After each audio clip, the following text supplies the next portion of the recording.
I wanted to be at Texas State. I chose to be at Texas State. I'm from Texas. That was important to me. I always knew if the right guy got this job, you better watch out. You better watch out. This is Win Now or Get Bent, episode 107.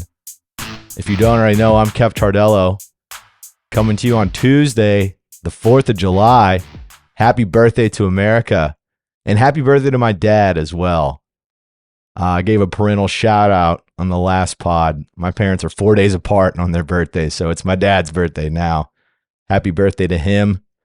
Retired Navy man, born on the 4th of July. True patriot. A true sicko, too. We'll see if he listens to this one. He's going to be a little busy. But he's been tuning in. It's a big get for Win Now or Get Bent. When he started tuning in, I think it's one of the first of my projects that he's been consistently jumping in on. So shout out to him. He gave a note. The pods are a little too long, which is probably right, you know? Probably should keep them at about 45 minutes or so. Enough for people's commutes and all that. This episode, we get to talk to Kylen Evans, Texas State commit. He was the second commit for 2024, committed last week. Spoke about him on the last episode. Actually have an interview with him for the end of this pod. Nice 15 minutes get to spend with Kylen. It was great to get to know him. And then we're going to talk some basketball. Actually, I guess Kylen's at the end. First, we're going to talk some basketball with Texas State. They signed 5 players in June, gives them 8 for 23-24. A lot of players for a signing class for basketball. When they have 14 on roster, that is more than half. So a lot of turnover for both men's basketball and Texas State football as well. We've been talking a lot of football, so a good time to jump into some basketball. Got some good stuff for you. Did a lot of research on it. Before we get to any of that, this episode has 2 sponsors. First off, from Austin Patchmaster, austin.patchmaster.com. Any drywall repair you need, cracked ceiling, cracked walls, popcorn ceiling removal, maybe you punched a hole in your wall after a Texas State loss, call our guys at Austin Patchmaster, 512-200-3888. It's 512-200-3888. True Texas State sickos over there. My guy Michael Clements, he's a Texas State grad himself, servicing the Austin metro area, but if you're in Dallas or Houston, call them anyway, and they'll still be able to give you a referral. Again, that's austin.patchmaster.com, 512-200-3888. Thank you to Michael Clements. And we are also sponsored, presenting a new sponsor, although I've hinted at it before the last couple episodes. It's the Galindo Collective, TGC LLC. Our guys at the GalindoCollective.com. That's GALINDO.com. It's a team of professional consultants dedicated to helping others realize their business potential through people, planning, and practice. Their services cover a wide range of areas such as business strategy, marketing, human resources, and financial planning. They offer full-service solutions on general business evaluations, but specialize in residential and rental properties, commercial operations, and construction.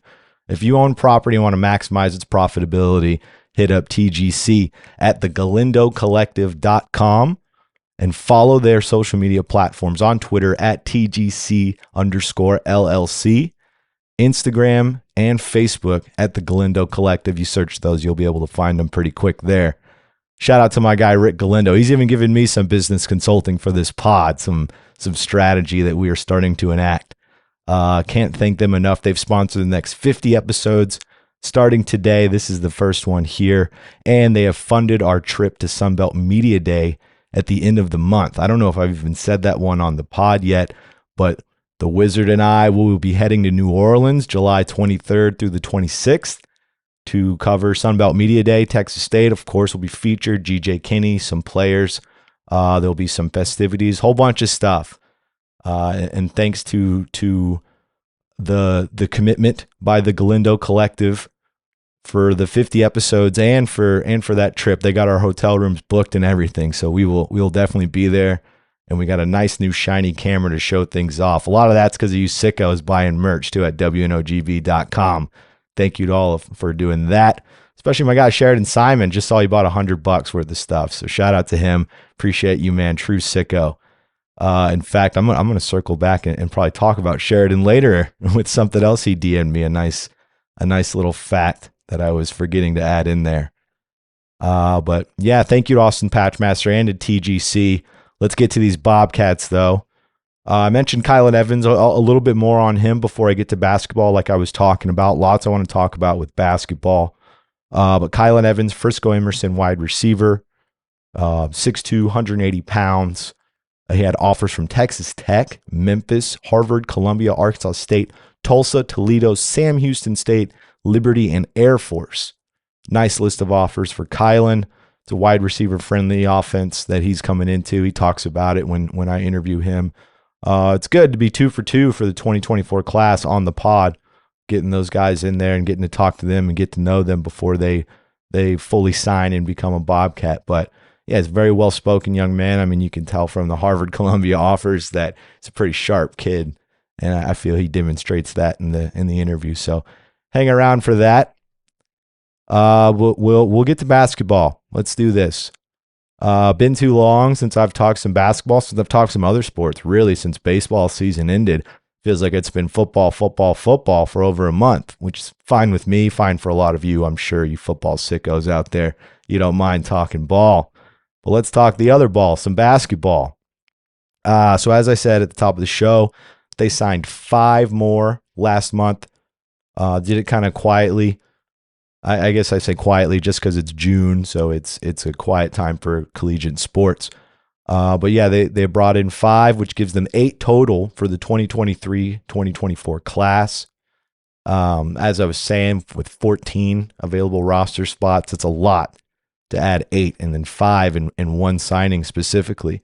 I didn't realize it was 5 until the announcement. I believe when Ryan Bolton came on the pod, if you remember that was in May.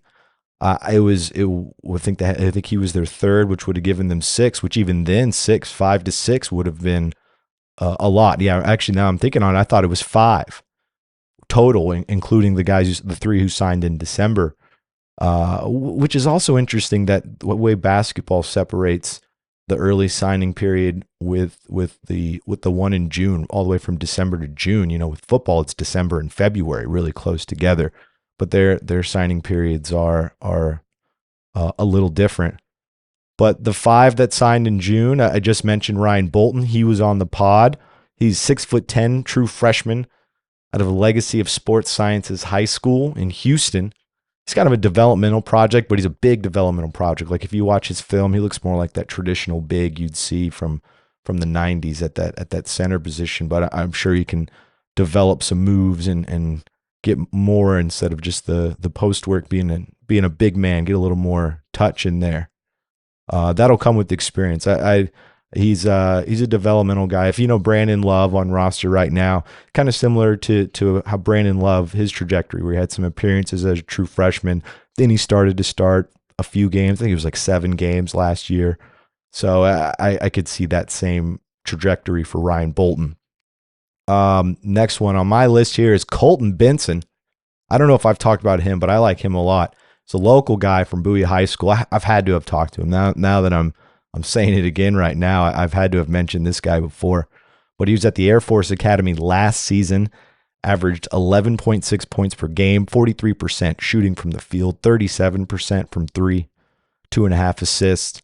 He's 6'1", so he's more of that point guard. At guard, he's not really a combo. Seems he is that point guard, but he's a scoring guard, which is something that Terrence Johnson seems, the head coach for the basketball team, that's something that TJ seems to really go after, are those scoring guards. We know Mason Harrell is departing after being with the Bobcats for 5 seasons, played a lot of games, scored a lot of points for the Bobcats.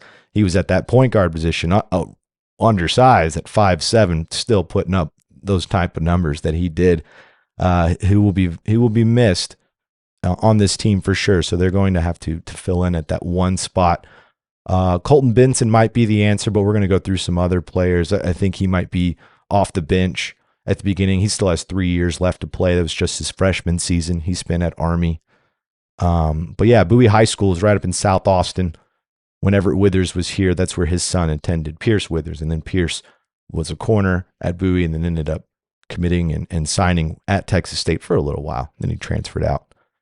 after his dad was fired. Understandable. But yeah, so Bowie's real close. He is from right down the street. I know when he signed, a lot of guys, I write for the Statesman, as a lot of you know, the Austin American Statesman. A lot of them were pretty excited. They're like, oh yeah, we know who that guy is. He's a really good player. Put up a lot of points for Bowie. Next guy on my list is Chris Nix, a UT Martin transfer, 6'9" redshirt senior. So he's only got 1 year left, but 53 starts in 2 seasons at UT Martin, averaging 11.8 points, 9.4 rebounds, and 2 blocks per game. Actually had back-to-back seasons with over 2 blocks a game at UT Martin. I think he's an immediate impact guy, potentially even a starter right off the bat. He just comes in with a lot of experience. He's a defensive beast out there blocking shots, and he adds some height, some much-needed height. After Nate Martin and Nigel Caesar departed, I almost said Nigel Pearson instead of Nigel Caesar. Even there, it tongue-ties me, back-to-back Nigels that the Bobcats had. But after Nigel Caesar left the team, they're going to need some big guys in the paint. And Nix definitely fills in right there, but he's one of the transfers. This next player is also really interesting. Still on the June signings. It's the 4th of the 5 June signings. Josh Ogero out of Colby Community College. He only spent 1 season at Colby, was at San Jose State the year before that. And then the year before that, he was at Oklahoma. He's a 6'6" guard, a former 4-star prospect out of high school. Obviously, he went to Oklahoma. Didn't play much at Oklahoma, only made 2 appearances in 1 season. Then he transferred to San Jose State, where he had 23 appearances at San Jose State. No starts, but 23 appearances. Was looking for more playing time, so he transferred to Colby Community College, put up 20 points a game at Colby, 48.5% from the field, 27.5% from 3, which you'd like to see that a little bit higher for someone who's a shooting guard like he is. That's pretty low. But putting up 20 points a game, I mean, you got to like that. It's a scorer. It's a guy who I also think could have an immediate impact. He'll have some competition there at guard. They're pretty guard heavy. Of the 14 players they have, 8 of them are guards. So that's 8 guys for 2 positions as opposed to 6 forward centers for 3 positions. So that math is pretty lopsided towards guards, no doubt. But I think with his scoring ability, he might be able to break through pretty quick. And our 5th of the June signings is Christian Turner. He's a transfer from Troy, but he's originally from Grand Prairie High School here in Texas. He's a 6'7" junior forward, 93 appearances at Troy with 25 starts. All of his starts were last season, so he had a big season last year, his best season. Then he transfers to the Bobcats. Gotta like robbing the Sun Belt cupboard for your Texas State on this one. Not too bad. I can't tell for sure with all these new guys if he's someone who clocks as a starter, but he's definitely going to be in the rotation. He had 31 steals in 33 games last year. Also had 11 blocks, so he's more of a defensive force than an offensive guy. Just 5.5 points, 3.5 rebounds last year. 2 seasons left. Two seasons left, and he'll be like a defensive rotational wing type player at that 3, 4, maybe even more at that 4. They could use his size, but can imagine him being more of a 3. So those are the 5. Those are 5 brand new guys. Now we're going back to December.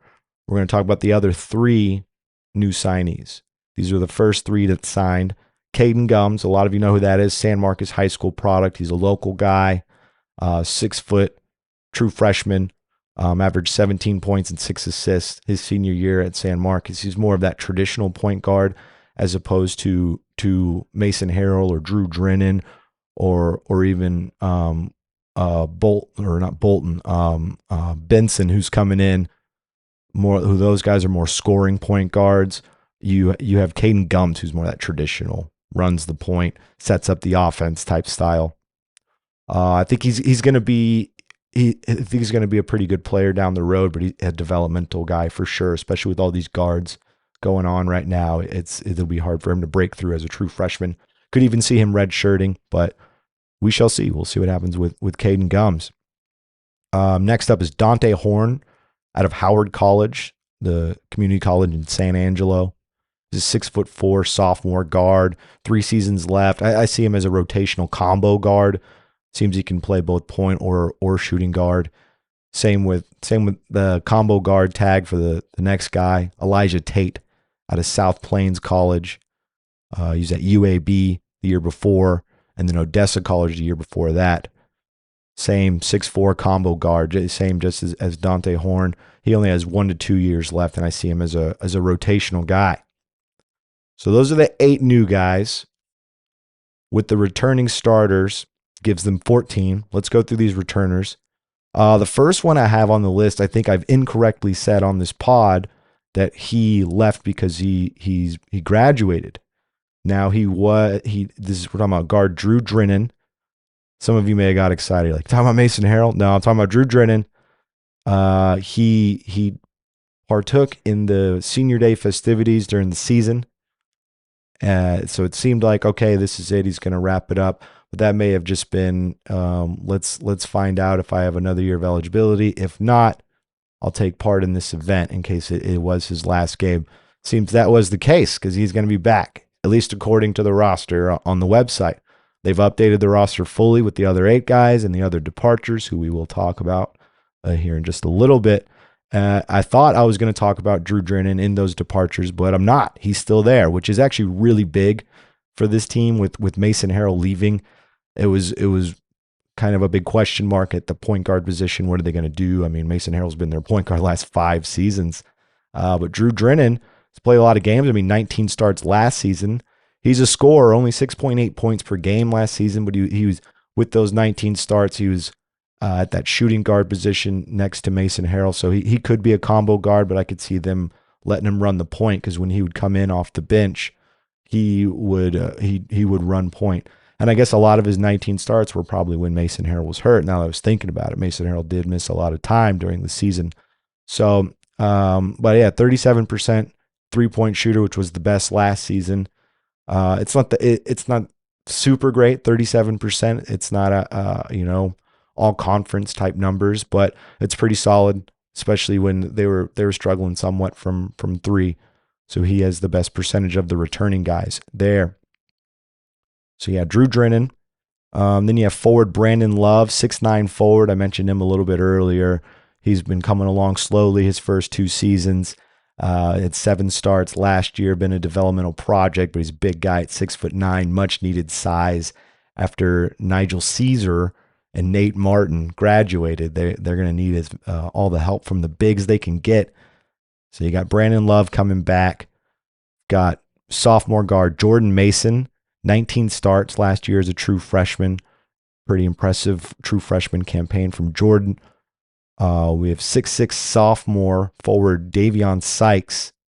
He 3 starts last year, coming on pretty good during his true freshman year. Still a developmental player. He's a legacy player. His dad played a lot of games here as well. 6'5" senior forward Tyrell Morgan, 5th-year senior for Tyrell Morgan. Also, I was a little surprised to see him coming back, not before this pod, but when I found out he was coming back at the end of last season, I was a little surprised. But 30 starts for Tyrell last season. 9 points per game, 6 rebounds, much needed at that 3-4 spot. He'd be kind of a shorter 4, but they can move him around. Then we have 6'3" senior guard Dylan Dawson. Dylan just 29% from 3 last year after being the Bobcats' kind of 3-point ace the 2 years prior. He was over 40% in those 2 years. Those are also the 2 years that they won the Sun Belt regular season championship, is when Dawson was really confident in hitting those threes, and it just wasn't happening a lot for him last year, but see if he can get that back for his senior season coming up. So there's your 14 Bobcats that are going to be on the roster for next season, pending some changes we don't know about yet, but they had departures. Let me count them real quick. 1, 2, 3, 4, 5, 6, 7 departures. Seems like I might be missing one, but I think I've got the main players here. As we all know, Mason Harrell, he graduated. He's gone. Great 5 years of watching him play. A true Mighty Mouse, little guy out there just handing it to these Giants. That was a lot of fun. Nigel Caesar, big guy in the paint, did a lot of work for the Bobcats, started a lot of games. He also graduated. He's gone. Davian Coleman, a guard, no starts last year. He transferred to St. Mary's, probably looking for some playing time. Nate Martin, as we mentioned, this is probably the biggest loss for the transfer portal for the Bobcats. Biggest loss in the transfer portal, I should say, for the Bobcats. I mean, 27 starts last year. He was a guy who I think similar to Brandon Love, but a year older. True freshman year, didn't really start, but was in the rotation. Sophomore year, started to start more games and really get it going. I think he started more than 7. Like Brandon Love started 7 last year. Nate Martin, I think he started more sophomore year after being a full-time starter last year and really coming into his own. And when they didn't win the regular season championship again this season after winning it the previous 2, but something different they did in the Sun Belt Championship tournament is they actually won some games, because in those 2 years where they won the regular season championship, they went to the tournament first round exit pretty quick. Last year, they made it all the way to the semifinals. And a lot of that was some strong play from Nate Martin, as well as Mason Harrell. So those are two big losses. Honestly, all these losses are pretty big. The ones that I've named before. I mean, Coleman, no starts from him, but I mean Nigel Caesar and Mason Harrell and Nate Martin. Those are guys who played a lot of games for the Bobcats. Brandon Davis, guard Brandon Davis. He only played 1 season with the Bobcats. He had 19 starts though, and was 36% from 3, right under Drew Drennan. And so he's leaving with that. He's off to Southern now, transferring again. So yeah, he was just a 1-year guy at that guard position. I think there was just a lot, almost a vacuum at that guard position, which led to some of these guys transferring. Davian Coleman, Brandon Davis. Tuan Gatkek, you remember him? He was the Florida transfer. Started his career at Trinity Valley Community College, went to Florida, the Gators, and then he transferred to Texas State last year. Just didn't get a whole lot of playing time. I know he entered the transfer portal, but it doesn't seem like he's landed anywhere yet. Same situation for Dalen Whitlock. He's also left, and I can't say if he's transferred anywhere or what the situation is there. But those are the 7 departures for the Bobcats. The ones that I have. Feels like I'm missing one. Not sure though. Correct me, sound off in the comments. If I did, you can correct me. But looking at the returning players and looking at the new players, thought I'd come up with a little starter prediction. I know we're a long way away from basketball season, but it's the 4th of July. We're a long way away from a lot of sports, so just bear with me. Bear with me. There's some of you out there that are enjoying this. Shout out to Max Peck. Shot me a DM on the Win Now or Get Bent Twitter account, and he said, hey, love the pod, listen all the time, think you got to talk more about some of the other sports. And you know what? He's right. He's absolutely right. Focus too much on football. Sometimes when you have a lot of content or a lot of teams to cover and you're thinking of content to come up with, it's hard to fully dive in and be an expert on all of them, but to start to have more time for it this season, I think we're gonna dive into that as well. But shout out to Max, you're absolutely right. Gonna start talking some other sports a little more, but football is our bread and butter. It's the one I feel like I'm an expert at. As much of an expert as one can be from my position, talking about football. I'm an expert at talking about football. That's how I should word that, more than some of the other sports. But some starter predictions for these guys. I mentioned Drew Drennan. He's returning. I'm going to put him at that 1 spot, at the point guard spot. I think with his experience, 5th-year senior, he started a bunch of games. I think he has TJ's trust. Terrence Johnson, the head coach, I think he has his trust. So I expect to see Drew Drennan starting at that point guard spot. Behind Drew, though, I mentioned both of these guys, mentioned all of them, I guess. Colton Benson, guy from Bowie High School, and Caden Gums. I feel like they'll be in the rotation and right behind him as well. But I really think Benson will make some noise early. At the 2 spot, shooting guard, I have Josh O'Gara.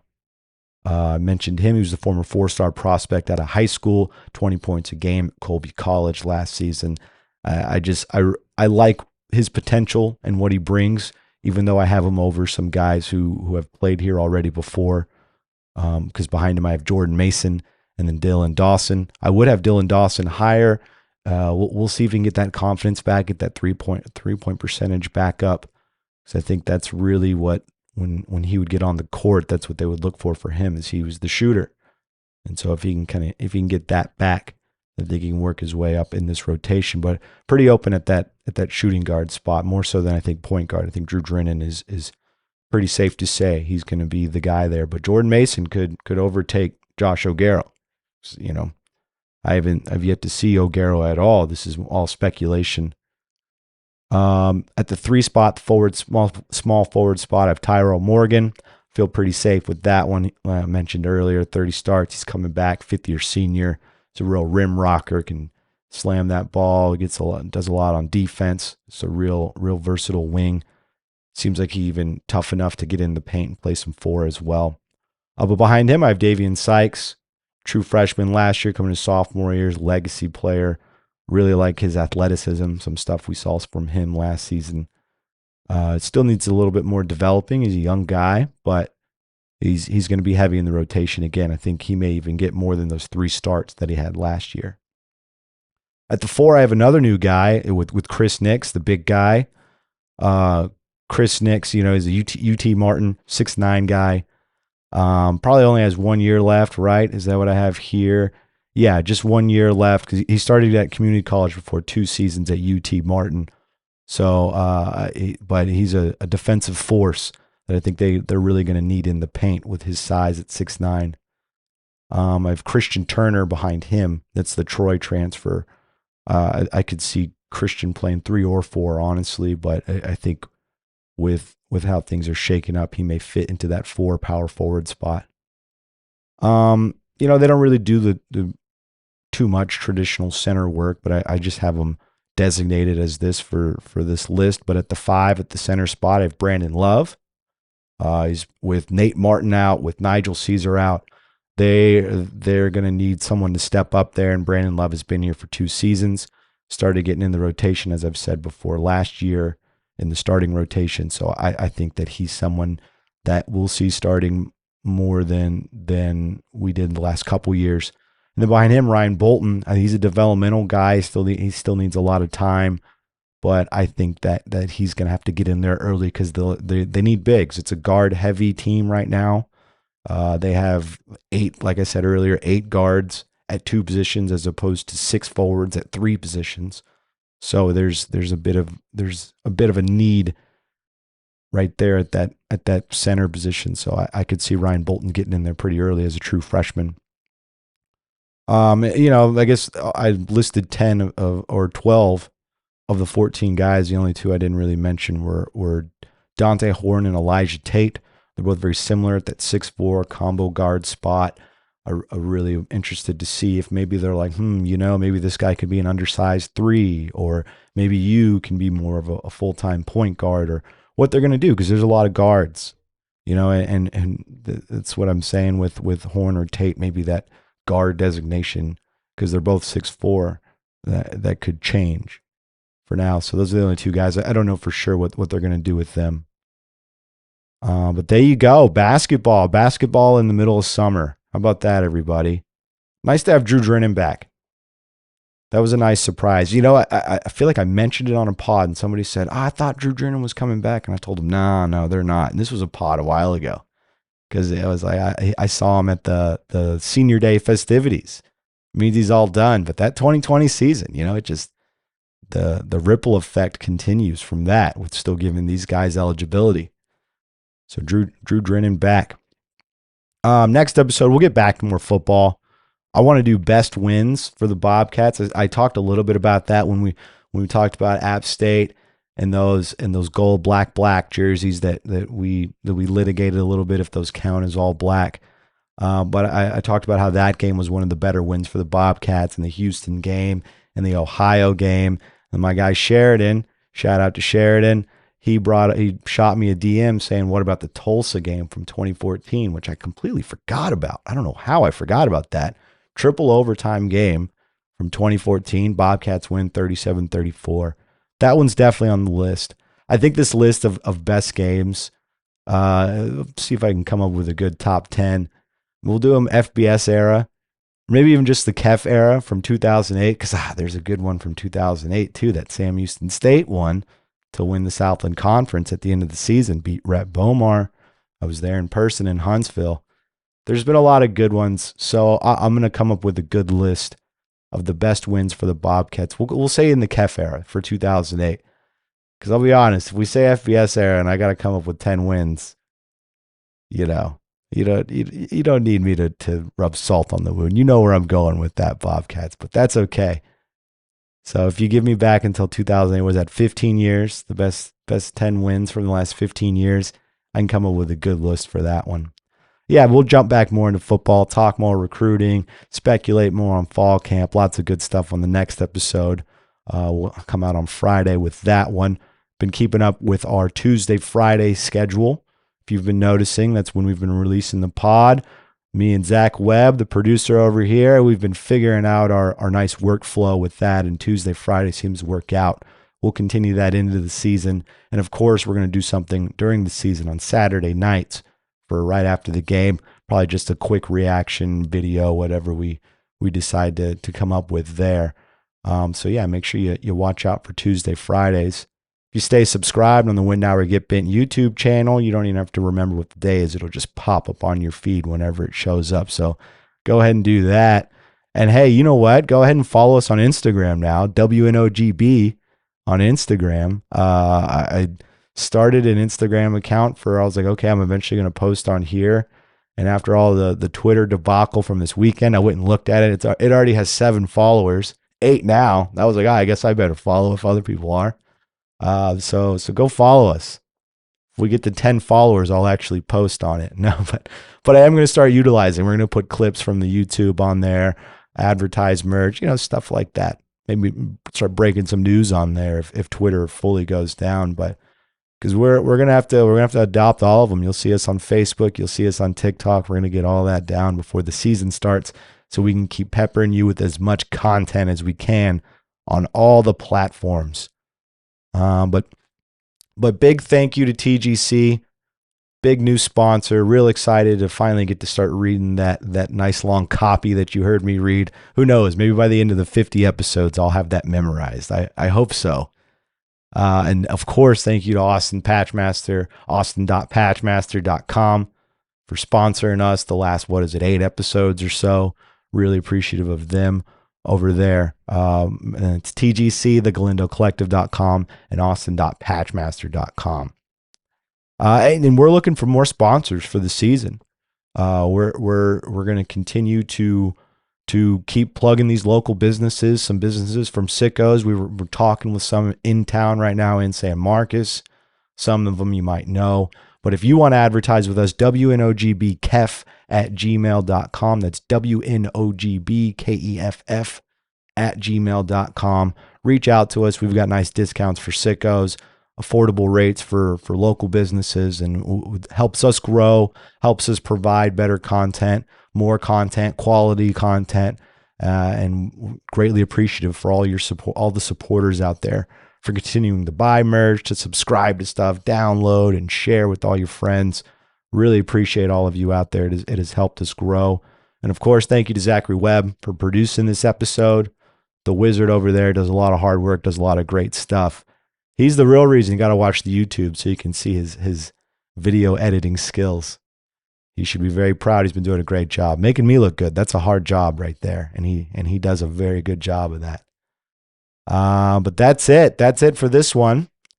We're going to go to Kylen Evans now, wide receiver from Frisco Emerson. Second commitment for 2024 for the Bobcats. Win now or get bent. All right, I am joined by the Bobcats' newest commitment, Frisco Emerson wide receiver Kylen Evans. Kylen, Yes, congrats on becoming a Bobcat. How's it feel? good, man. I'm just really excited. Get this thing going. Yeah, you had a good list of offers out there. You had Texas Tech, Memphis, you even had some Ivy Leagues with Harvard and Columbia. What separated the Bobcats from those guys? Shoot, There's a couple things. Mainly the coaches. Like I have a real relationship with like, a bunch of them, and they didn't like feel just like coaches. They felt like more of my like friends, I guess, just because of how much I talk to them on it like regularly. And yeah, and another thing I guess would be like my opportunity to play Yeah, and yeah. play early. I hear that Yeah. one. You look at some of the P5 offer like Texas Tech, and you may not make it into the rotation for a while. You come to somewhere like Texas State as one of what is it, top 30 wide receivers in the state. I'm sure you're Mhm. looking at that as some playing opportunity.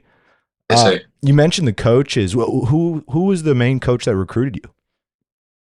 It's Coach Stutzman, assistant receiver coach, Coach Evans. Both of them probably the most. But like I also talked to Coach Bryant, tight ends coach, a bunch. And I talked to Coach Kenny too. We texted and called. So yeah, it was really the whole coaching staff. And like one day about 12 or 10 coaches texted me. So it was nice. 10 coaches from the Tech State staff? Yes, sir. Oh wow. So yeah, that's when you knew they really wanted you, huh? Yeah. Yeah, it just let me know, just like confirmed how much they wanted me and they wanted me to be there. And yeah. Yeah, because it seemed like they offered you back. I think it was March when they offered you. And I know you were at the junior day or sometime in spring. You came and visited Texas State, and then you came back in June. How many visits in total have you done to Texas State? Just those two. I went to watch a practice and then I went back in June for like a real visit. And I really liked both of them. I like how they practice and I like the whole campus is just really nice. Tell me about that. The official visit. I think it was just last month in June. What was that like? Where'd they take you? What was did they have a player that came and was your almost your guide or anything like that? Walk me through that visit. Oh, it was just an unofficial. It wasn't an official. But I mean, I got there. We walked through the weight rooms, the coach's office, the training room.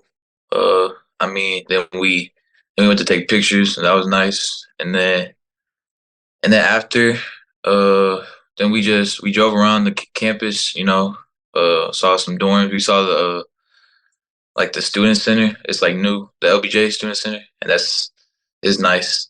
And so yeah, I just had a great experience the whole day. Did you get to meet any current players on the team? Yeah, I mean, I talked to he's my like I know him. He went to Independence High School last year. His name's Jake Simpson, Oh tight yeah. end. Mm-hmm. Mm-hmm. Yeah, and we were cool. And so yeah, I talked to him. He said it was a great place to be at. And so yeah, Yeah, he's brand new on campus too. I know some people are excited about Jake Simpson. Talking about the coaches, you were talking about Craig Stutzman. He was the main recruiter for you. Obviously, you had that one day where you had 10 of them reaching out to you, so you had a few yeah. main recruiters. But talk to me about Coach Stutzman. I don't know very much about him. All these coaches are new here; they haven't coached a game yet, so I haven't gotten to know him very well. So tell me about Craig Stutzman a little bit. I mean, he's just a very down to earth guy. Like he's not gonna like blow anything up or like lie to you about anything. He's gonna tell you the honest truth. And yeah, that's what I really like. He's honest about like everything. And so like he's not gonna say something and then something else will happen. And but besides that, he's just like he's really cool. He's like I don't even know. He's just a good guy. Like I can tell he's a good guy and like he knows what he's talking about.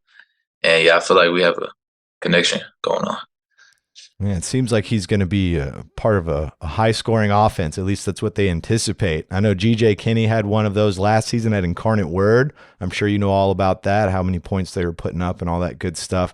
Was that something you saw and thought to yourself, that's the kind of system I want to be in? Yeah, because I mean, they mentioned a lot about how they had two people with like 17 or 18 touchdowns in one season. And yeah, that was like always in the back of my head about how much they throw the ball. And that's somewhere I want to be where I'm gonna get chances to make plays. I don't want to go nowhere where we're not gonna throw the ball. So that was one of the main top like top reasons.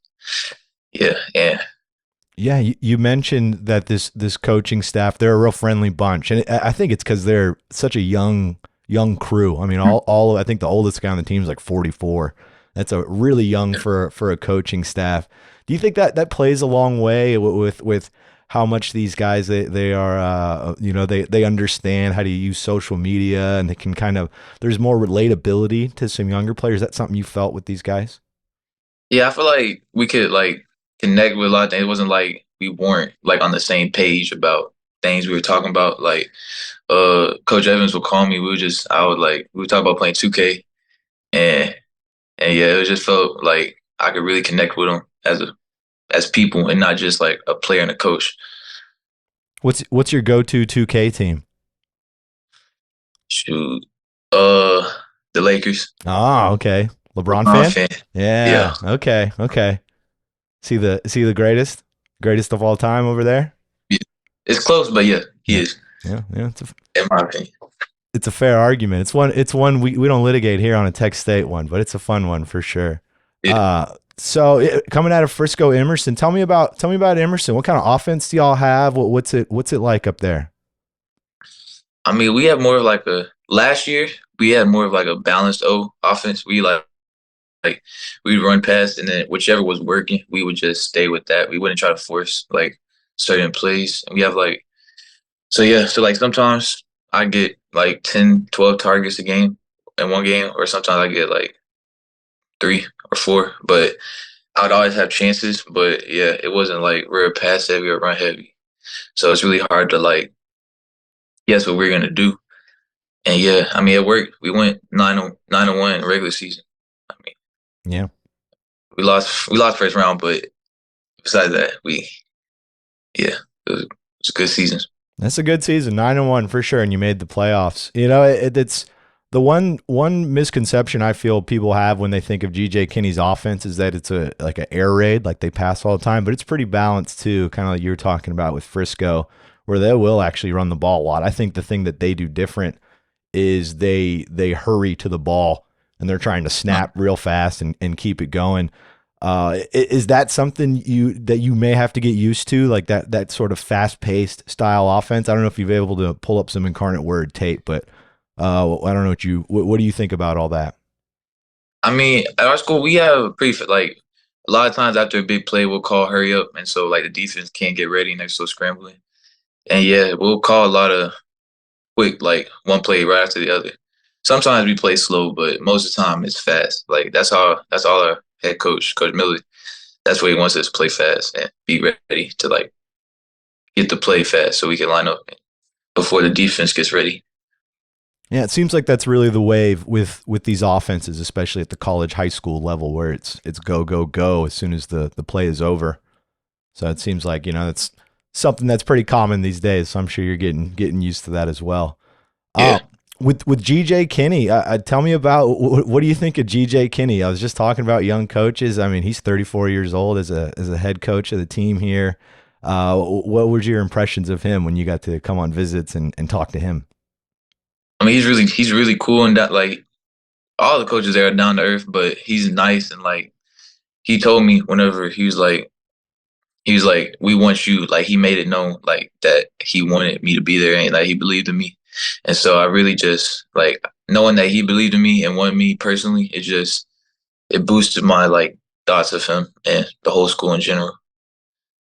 Yeah, when I can imagine you've been playing football for most of your life, and to finally come to the moment where you get to commit to a Division I program, how did that feel? How did that moment? Did you get to share it with your family, or what was that like? I mean, yeah, it at first it didn't feel real. Like I couldn't process like I didn't process it at first until like a few hours like that night after I posted it. Oh, actually, no, it was after I called him and told him. Like it just I can't describe how it felt. It was like surreal. Knowing like all the work I put in finally paid off and like I could finally keep playing at the higher level and hopefully go to the next level in their offense. So yeah, uh it was very exciting time. My whole family was excited for me. Yeah, yeah. And how far away is Frisco from San Marcos? It's about 4 hours. So I mean, it's not too far from home, but it's far enough to where I'm not at home. Yeah, right. You can still have Yeah. people come out if you need them to, but committing this early, you have your whole senior season coming up. Was that important to you to kind of just get it out of the way and focus on your last season, or what was your thinking into committing now? I mean, my plan was to. I mean, I didn't. I wanted to commit before my season started. Like that was my goal from the beginning. But I mean, if it would have went to the season, I wouldn't have forced myself to commit. But I mean, up until what day? So I called him Tuesday. Up until Sunday, my plan was still to wait until like August, and then Monday, I talked to Coach Stutzman, and after the call, I felt like it was right, and I called my head coach, my trainer, I asked them, and they all just like, you should do it, and and my dad, they all said the same thing, and it just helped me, and it just gave me the reassurance that like there's the right decision, because I was a little worried at first, I didn't know if it was too early, because but it felt right, and that's all I was thinking about was committing there, and it's the right decision. Yeah, and committing this early, I was just talking to Brad Jackson, the other commit, your number two for this 2024 Mhm. class. And he was saying it also affords him the opportunity to almost recruit himself and kind of set the tone for this class. Do you feel that way as well, being in so early? Yeah, because I mean, going to the season, I won't have to like worry about playing. Like I won't have to have coach like colleges watching me in the back of my head. I could just play. And yeah, I mean, that was that was a big thing for me, just going to the season, not having that weight off my back and just playing how I want to play and not having like an extra chip on my shoulder while I'm playing. Yeah, get the distractions out of the way a little bit and Mhm. focus on getting back to those playoffs and maybe pass the first round this year. Yeah, yeah, for Is sure. is that your is I'll make this my last question for you. Is that kind of your big goal for this upcoming season? Is to get back to the playoffs with Emerson, or obviously that's something you want to do. But what are some personal accomplishments that you want to achieve this upcoming season, your last high school season?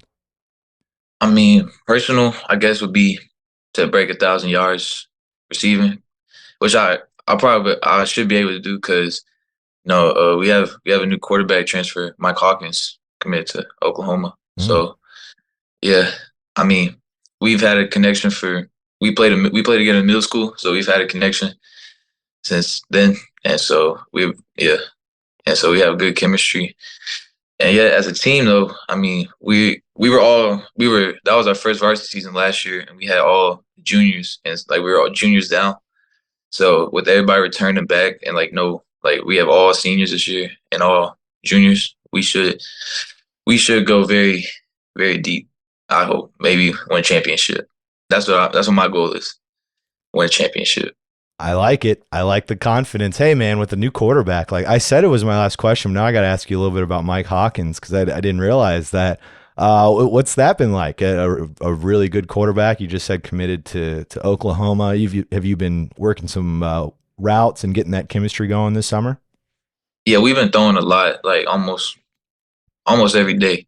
Like, I've caught from him, and it's cool because like even sometimes when I'm not open, he could throw it to where I'm open, and so I don't have to do like he could do some of the work for me. I mean, it's not a lot of times I'm not open, but sometimes when I'm not, he could fit it in. And yeah, it's been really nice having him there and having that other threat that the defense will have to worry about. No doubt. I'm gonna have to keep my eyes on Frisco Emerson for sure. Nice. That's a nice stacked team, especially with you on it. I'll be keeping my eyes on it this Yes, sir. season. Hey, I really appreciate you coming on, man. This was awesome. Congratulations again on committing to the Bobcats, and can't wait to see you in maroon and gold. Yes, sir. I can't wait either. I'm excited.